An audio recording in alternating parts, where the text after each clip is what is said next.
بسم الله الرحمن الرحيم. إن الذين قالوا ربنا الله ثم استقاموا تتنزل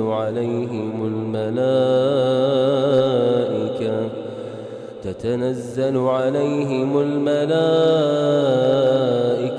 ألا تخافوا ولا تحزنوا وأبشروا بالجنة التي كنتم توعدون نحن أولياؤكم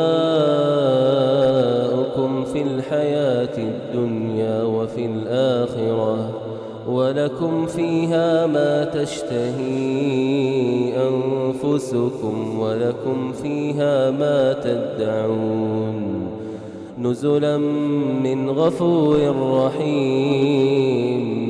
ومن أحسن قولا ممن دعا إلى الله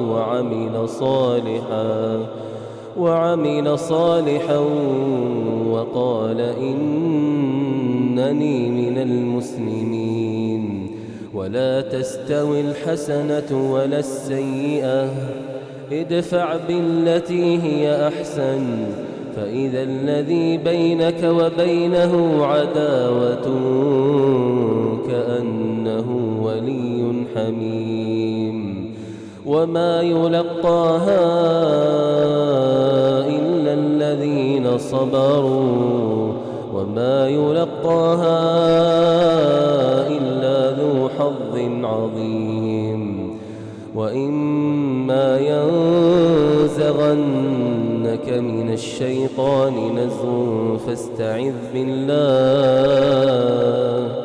فاستعذ بالله إنه هو السميع العليم.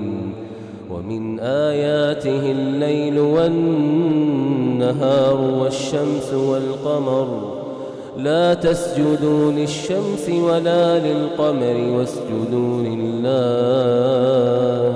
واسجدوا لله الذي خلقهن إن كنتم إياه تعبدون. فإن استكبروا فالذين عند ربك يسبحون له بالليل والنهار وهم لا يسأمون. ومن آياته أنك ترى الأرض خاشعة فإذا أنزلنا عليها الماء اهتزت وربت إن الذي أحياها لمحيي الموتى إنه على كل شيء قدير. إن الذين يلحدون في آياتنا لا يخفون علينا أفمن يلقى في النار خير أم من يأتي آمنا يوم القيامة اعملوا ما شئتم إنه بما تعملون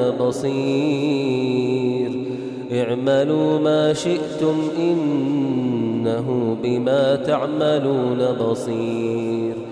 إن الذين كفروا بالذكر لما جاءهم وإنه لكتاب عزيز لا يأتيه الباطل من بين يديه ولا من خلفه تنزيل من حكيم حميد.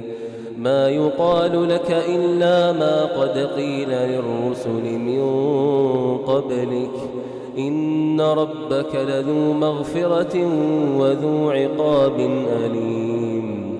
ولو جعلناه قرآنا أعجميا لقالوا لولا فصلت آياته أأعجمي وعربي قل هو للذين آمنوا هدى وشفاء